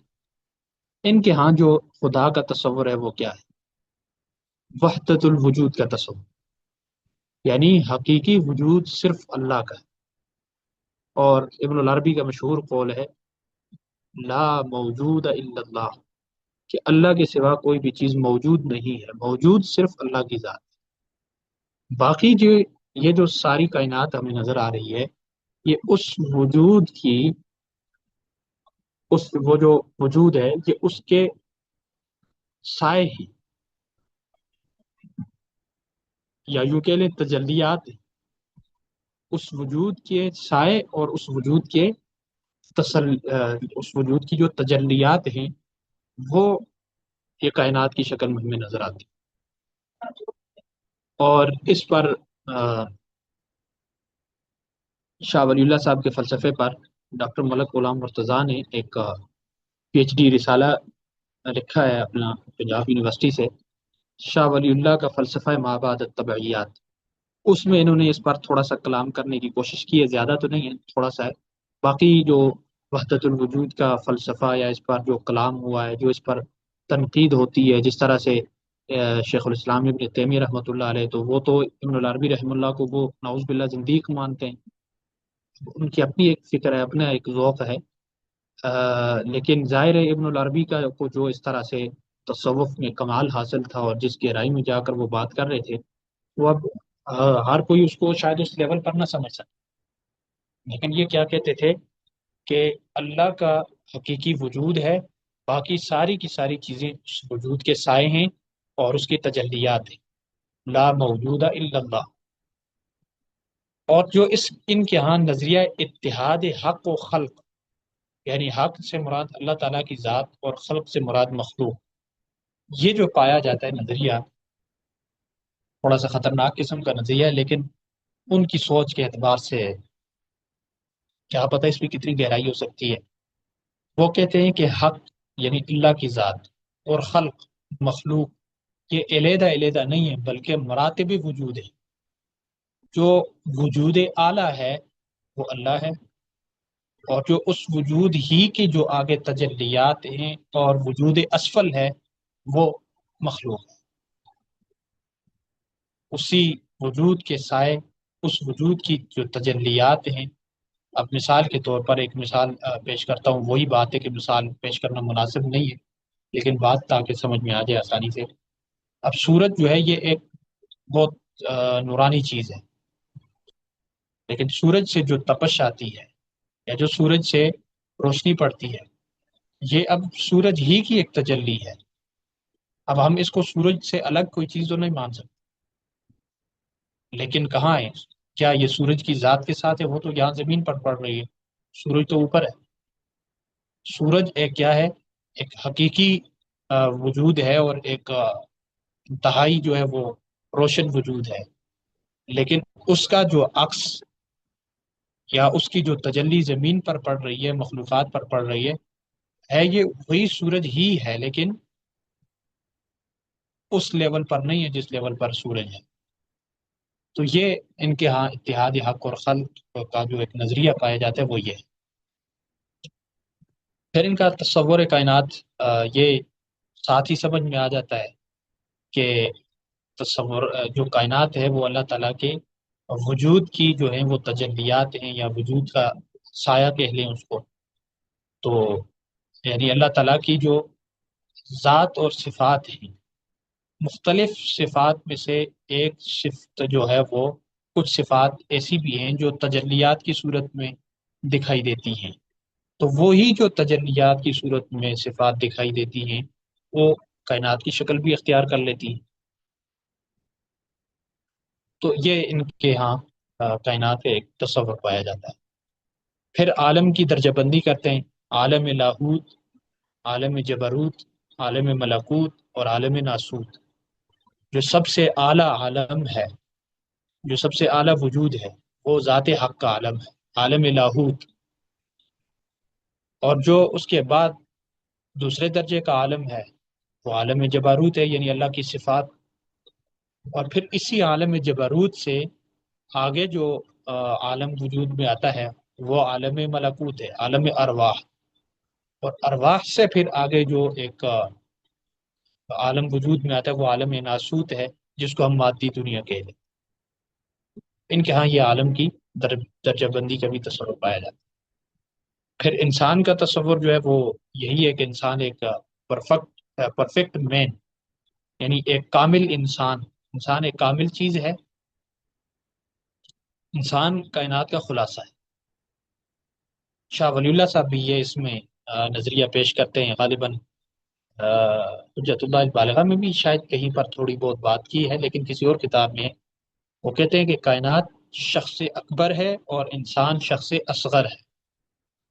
کائنات بڑا شخص ہے اور انسان چھوٹا شخص ہے، لیکن انسان کو کمالات کے ساتھ اللہ تعالیٰ نے کیا کیا ہے، خلیفۃ اللہ فی الارض بنا کر بھیجا۔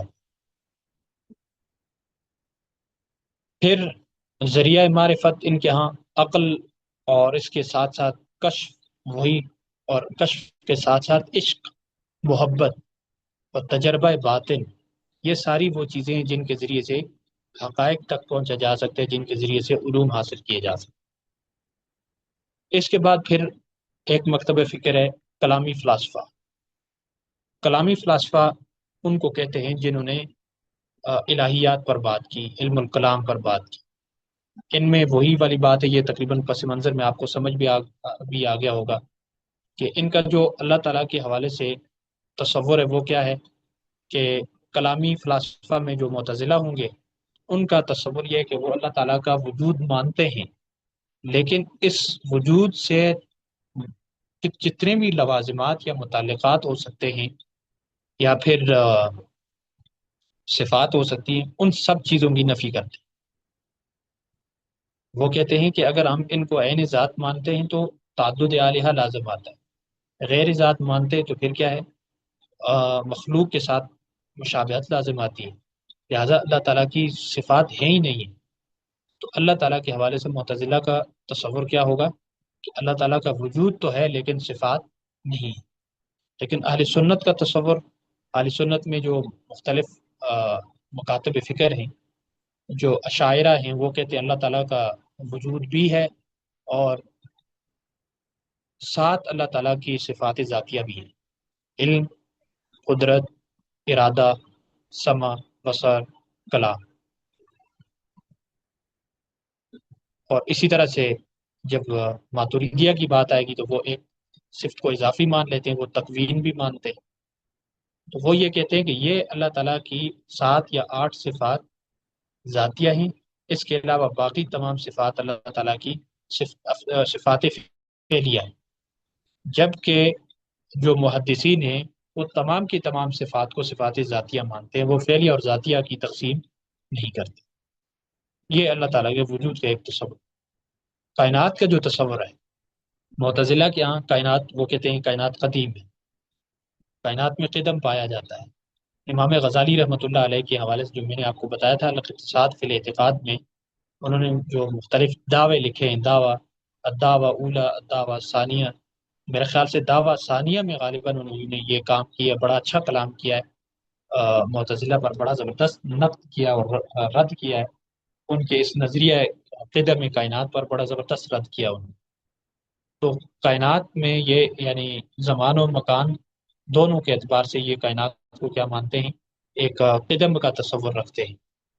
لیکن اہل سنت کے جو متکلمین ہیں وہ کائنات کو زمان و مکان دونوں کے اعتبار سے کیا مانتے ہیں، حادث مانتے ہیں اور دلیل دیتے ہیں کہ اس میں تغیر ہوتا ہے، اور جس چیز میں تغیر ہوتا ہے تو وہ اس میں وہ قدیم نہیں ہو سکتی، بلکہ اس میں حدوث لازم ہے، اس کا اختتام لازمی ہے، اور جس چیز کے اختتام لازمی ہے تو اس کا کی ابتدا بھی لازمی ہے، لہذا اس کی ابتدا ہوتی ہے۔ انسان کا تصور، انسان کی جب ہم بات کرتے ہیں تو پھر وہ آ، جزا و سزا کی بات آ جاتی ہے، قدر و جبر کی بات آ جاتی ہے۔ معتزلہ میں سے کچھ جو قدریہ ہیں وہ کیا کہیں گے کہ انسان کی تقدیر ہے ہی نہیں ہے، بلکہ انسان کیا ہے، مجبور محض ہے۔ سمجھا گی؟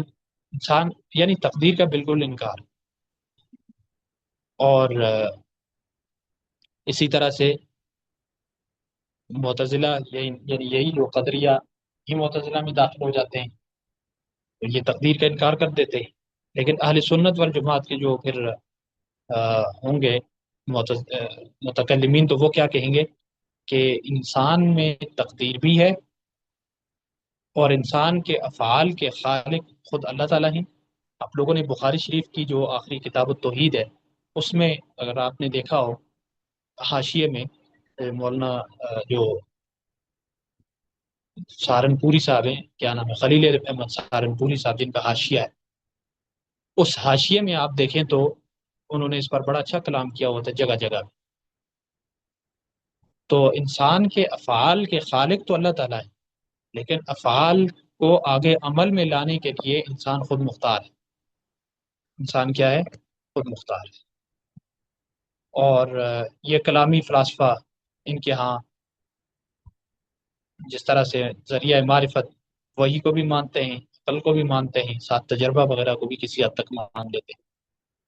پھر فلاسفہ کا ایک مکتب فکر آ جاتا ہے تنقیدی فلاسفہ، یعنی وہ کہ جنہوں نے نقد کیا ہے، لیکن نقد کے ساتھ ساتھ خود بھی ان کا جو کلام ہے وہ خود ایک فلسفے کی حیثیت اختیار کر جاتا ہے۔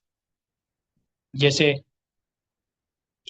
امام غزالی رحمۃ اللہ علیہ، یہ متکلمین فلاسفہ میں سے بھی آتے ہیں، متکلم بھی ہیں، لیکن اسی طرح سے بڑے اچھے فقیہ بھی ہیں، لیکن فلسفہ پر انہوں نے جو تنقید کی ہے تو اس اعتبار سے یہ تنقیدی قسم کے فلسفی بھی کہلاتے ہیں۔ خود ان کے نقد میں جو انہوں نے طیافت الفلاسفہ لکھی ہے اور نقد جو کیا ہے، تو اس میں جو جس طرح سے گفتگو کرتے ہیں تو خود ایک فلسفی کی حیثیت سے گفتگو کرتے ہیں۔ پھر اسی طرح سے کائنات کی جو علت و معلول وغیرہ کے جس طرح کے فلسفیانہ نظریات ہیں، ان کو یہ رد کرتے ہیں۔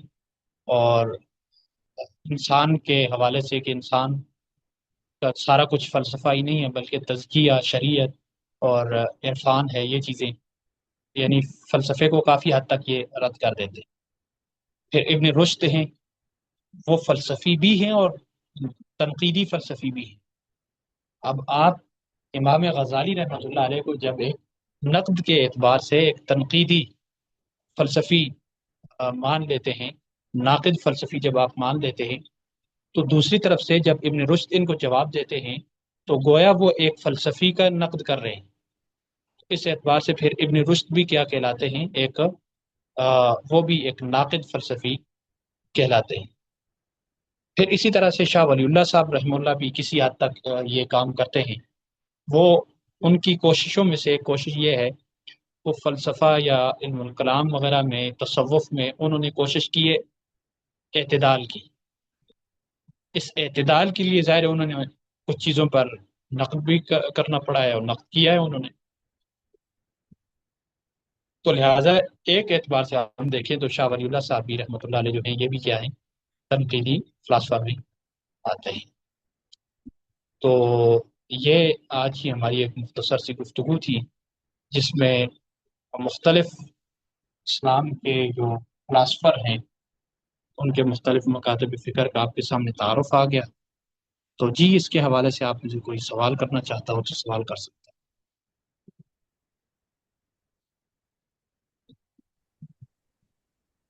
السلام علیکم ورحمۃ اللہ وبرکاتہ۔ ہے۔ وعلیکم السلام ورحمۃ اللہ وبرکاتہ۔ شیخ، سوال میں یہ کہ جتنے بھی تمام یہ اسلامی فلاسفہ ہیں، تو ان کے باطل نظریات کے باوجود بھی انہیں ہم اہل اسلام اور قبلہ سمجھیں گے؟ یہ بات دیکھیں، یہ تو میں اور آپ کہہ رہے ہیں نا باطل نظریات، لیکن کیا ہم انہیں ان کے لیول پر سمجھ سکتے ہیں؟ جب سمجھ نہیں سکتے ان کے لیول پر، تو ان کو ہم ان پر جن نظریات پر ہمیں یعنی جن نظریات پر ہمیں اختلاف ہوگا ہم اختلاف کریں گے، لیکن اختلاف کر کے ان کو ہم یعنی اختلاف پھر ظاہر ہے ہر کسی کا اپنے حساب سے ہوتا ہے۔ ابن تیمیہ رحمۃ اللہ علیہ نے نقد کرتے ہوئے ابن العربی رحمہ اللہ کو زندیق کہہ دیا، اور امام غزالی رحمۃ اللہ علیہ نے جو نقد کیا ہے انہوں نے ابن علی سینا کو انہوں نے بھی تقریباً کفر میں دھکیل دیا ابن علی سینا کو، لیکن ابن رشد یا امام کندی کو انہوں نے جو ہے وہ ایک کفر میں نہیں دھکیلا، لیکن نقد بہت اچھا کیا ہے۔ تو یہ بات ہے کہ پھر وہ ہم تک بات ہے کہ ہم ان کو کہاں تک سمجھتے ہیں اور پھر کہاں تک ان پر نقد کر سکتے ہیں، لیکن ہم یہ نہیں کہہ سکیں گے کہ ان کے یہ جو نظریات ہیں یہ باطل ہیں۔ یہ تو ان کے حساب سے پتہ چلے گا نا کہ ان کی کا اصل فلسفہ کیا ہے، اصل سوچ کیا ہے، وہ جو تعبیر کریں گے تو پھر اس حساب سے دیکھا جائے گا۔ نہیں، ان کی جو عمومی نظریات ہمارے سامنے آئے ہیں یا جن حضرات نے وہ ان پر نقد کیا ہے، تو اس تناظر میں ہم انہیں کیا سمجھیں گے؟ وہ تو ظاہر ہے کہ اہل علم کا ہر زمانے میں اختلاف چلتا ہے، اور زندیق اور کفر کے اور اس طرح کے فتوے لگتے بھی ہیں، لیکن ہوں۔ ہم آج کے زمانے میں انہیں کیا سمجھیں؟ اہل اسلام میں شمار کریں انہیں؟ ہاں ہاں، اہل اسلام میں تو شمار کریں گے، کیوں نہیں کریں گے؟ ابن العربی پر پورا تصوف کھڑا ہے، اسی طرح سے ابن رشد پر پورا فلسفہ کھڑا ہے، اہل اسلام میں تو مانیں گے۔ حضرت بالکل، شاید ان کے لیے ایک اصطلاح استعمال ہوتی ہے فرق ضالہ، تو یہ بہتر رہے گی بجائے ان کو باطل کہنے کے، اس لیے کہ باطل تو حق کے مقابلے میں ہوتا ہے نا، تو یہ ہے تو سارے ہاں، اصل حق میں پر اپنے۔ فرق ضالہ بھی ہم ہر ایک اسکول آف تھاٹ کو نہیں کہہ سکتے۔ یہ بات وہی ہے کہ ابن تیمیہ رحمۃ اللہ علیہ جس لیول پر ہیں تو وہ سامنے کسی پر نقد کر سکتے ہیں، لیکن اسی طرح سے کوئی اور ہوگا وہ نقد کرے گا تو وہ اس پر کوئی حکم لگائے گا، لیکن ہم تو حکم بھی نہیں لگا سکتے۔ جی یہ چیز یعنی ذرا گہرائی کے ساتھ دیکھنے کی۔ اچھا، ایک منٹ، یہ میرے دو سوال ہیں، انشاءاللہ اگلی کلاس میں پوچھوں گی، مجھے تھوڑا سا شبہ ہو رہا ہے، ایک بار پھر کتاب سے دیکھ لوں۔ آپ کس کتاب کا کہہ رہی ہیں؟ شاید یہ وہ صوفی کی دنیا کی بات کر جی، رہی ہوں۔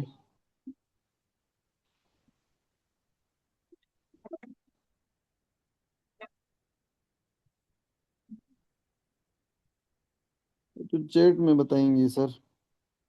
العقائد الباطلہ، یہ کس کی لکھی ہوئی ہے؟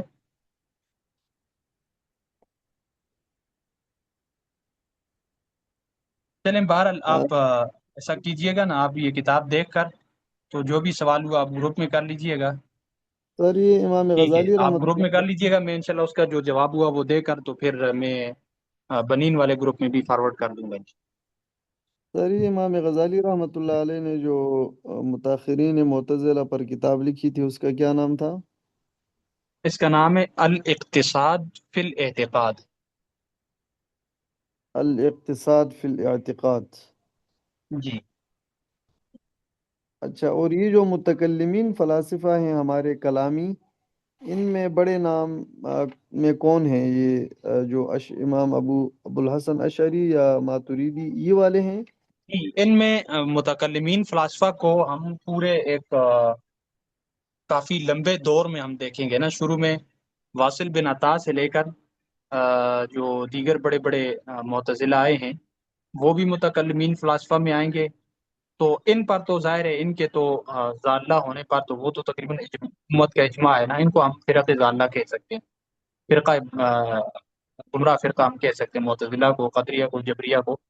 لیکن میں بات جو کر رہا تھا، میں اسلامی فلاسفہ کے کی جو اصطلاح استعمال ہوتی ہے وہ عام طور پر امام کندی، امام ابن رشد اور ابن سینا، الفارابی، ان لوگوں کے لیے ہوتی ہے۔ تو ان کو ہم کیا فرق باطلہ میں شمار کر سکتے ہیں یا نہیں؟ تو اس حوالے سے میں کہہ رہا تھا کہ ہمیں سکوت اختیار کرنا پڑے گا۔ تو باقی یہ جو قدریہ جبریہ وغیرہ ہیں ان کو ان کے یعنی گمراہ ہونے پر تو تقریباً امت کا اتفاق ہے۔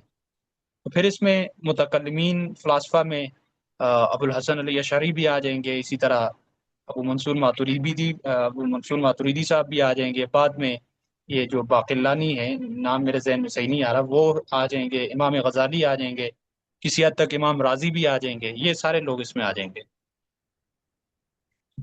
سر یہ جو تحافت التحافہ ہے یا مقاصد الفلسفہ یا تحافت الفلسفہ، یہ سارے کے سارے عربی میں ہیں یا مترجم بھی پائے جاتے ہیں؟ یہ الاقتصاد فی الاعتقاد، یہ بھی اس کا بھی ترجمہ ہوا ہے۔ یہ انڈیا کے ایک عالم ہیں، مولانا محمد حنیف ندوی نام ہے ان کا، ویسے اہل حدیث عالم ہے، لیکن اعتقادات میں زیادہ تر وہ میرے خیال سے اشاعرہ سے متاثر ہیں، انہوں نے ان کے ترجمے کیے ہوئے ہیں۔ یہ الاقتصاد فی الاعتقاد کا بھی کیا ہوا ہے، تحافت الفلاسفہ کا بھی کیا ہوا ہے، میرے خیال سے تحافت التحافہ کا بھی کیا ہوا ہے۔ ان کتب کے تقریباً انہوں نے اردو ترجمے کیے ہوئے۔ ٹھیک ہے سر، بہت شکریہ۔ اچھا، یہ آپ نے سوال کیا ہے کہ امام ابو حنیفہ رحمہ اللہ کو مرجع کہا، کچھ اس طرح کی بات ہے صحیح میں؟ اچھا ٹھیک ہے، ہاں دیکھ لیجیے گا پھر بتا دیجیے۔ اور کسی کا کوئی سوال ہو؟ جی السلام علیکم سر۔ اچھا، وعلیکم مجھے یہ السلام۔ پوچھنا تھا جی، ہمارے ہاں جو اس میں عام طور پہ جب تفسیر میں ہم یہ متشابہات وغیرہ کو ڈسکس کرتے ہیں، تو عام طور پہ ہمارے ہاں ترجیح تو یہ ایک طرح سے اشاعرہ یا محدثین کے قول کو نہیں ہوتی کہ ہم کہتے ہیں کہ اس میں تعویل وغیرہ کو، یا امام مالک کا ہم حوالہ دیتے ہیں کہ ہم اسے باطل قرار دیتے ہیں ماتریدی ہونے کے باوجود۔ اس پر انشاءاللہ میرے خیال سے شاید اگلے لیکچر میں، اگر میرا اگلا لیکچر ہوا، ابھی آج کیا تاریخ ہے؟ آج 6 ہے نا؟ تو جی 6۔ عید کا ہے تقریباً 27 کو ہے، تو اس کا مطلب ہے میرا اگلا لیکچر انشاءاللہ ہو سکتا ہے۔ تو اگلا لیکچر ہوا تو پھر اس میں ہم علم الکلام کا تعارف پیش کریں گے، اور اس میں بطور خاص وہ جو بنیادی چیزیں ہیں جن میں ہمارا اور معتزلہ کا جن نکات پر اختلاف ہوتا ہے، اور پھر خود آپس میں ہمارا جو محدثین اور متکلمین جو ہمارے شاعرہ یا ماتوریدی ہیں، ان کا جو اختلاف ہوتا ہے، وہ چیزیں انشاءاللہ لانے کی کوشش کریں گے۔ تو اس میں انشاءاللہ آپ کو پتہ چل جائے گا کہ یہ اصل میں جو جب ہم بات کر رہے ہوتے ہیں تو اس میں مختلف وہ آ جاتے ہیں، جیسے کہ محدثین زیادہ تر ایسا کرتے ہیں کہ جب متشابہات کی بات آتی ہے تو وہ اس کا جو معنی بن رہا ہوتا ہے اس معنی کو قبول کرتے ہیں، لیکن کیفیت کو وہ تفویض کرتے ہیں کیفیت کی، یعنی جیسے اللہ تعالیٰ کے شایان شان ہے اسی طرح کیفیت اسی طرح ہوگی، لیکن معنی کو وہ مانتے ہیں۔ آج کل کے جو اہل حدیث ہیں یا محدثین جتنے بھی گزرے ہیں، وہ لوگ معنی کو مانتے ہیں۔ مثال کے طور پر جب ہم بات کریں گے ید اللہ فوق ایدیہم، اللہ تعالیٰ کا ہاتھ ان کے ہاتھوں پر ہے، تو اب وہ ہاتھ کا معنی ہاتھ ہی لیں گے، اور اس وجہ سے وہ یہ کہیں گے کہ یہ کوئی تجسیم وغیرہ لازم نہیں آتی، بلکہ جب نص نے کہہ دیا کہ اللہ کا ہاتھ ہے تو ہے، وہ کیسا ہے اس کیسے کی وہ تفویض کرتے ہیں۔ لیکن ہمارے پھر جو متکلمین اشاعرہ یا ماتوریدیہ ہیں، وہ معنی کی بھی تعویل کرتے ہیں اور کیفیت کی بھی تفویض کرتے ہیں۔ معنی کی جب بات آتی ہے تو وہ کہتے ہیں کہ اللہ تعالیٰ کے ہاتھ سے مراد جو ہے وہ ہاتھ نہیں ہے بلکہ قدرت مراد ہے۔ تو یہ اس طرح سے ایک فرق آ جاتا ہے کہ ان کے ہاں معنی کا، یعنی جو معنی ہے وہ لیا جاتا ہے، کیفیت کی تفویض کی جاتی ہے، لیکن ہمارے ہاں شاعرہ اور ماتوریدیہ میں معنی کی بھی تعویل کی جاتی ہے اور کیفیت کی تو تفویض ہے ہی ہے۔ تو اس طرح کی کچھ اختلافی نکات ہیں، وہ انشاءاللہ سامنے آ جائیں گے، تو امید ہے آپ کو بات اچھے سے سمجھ آ جائے گی۔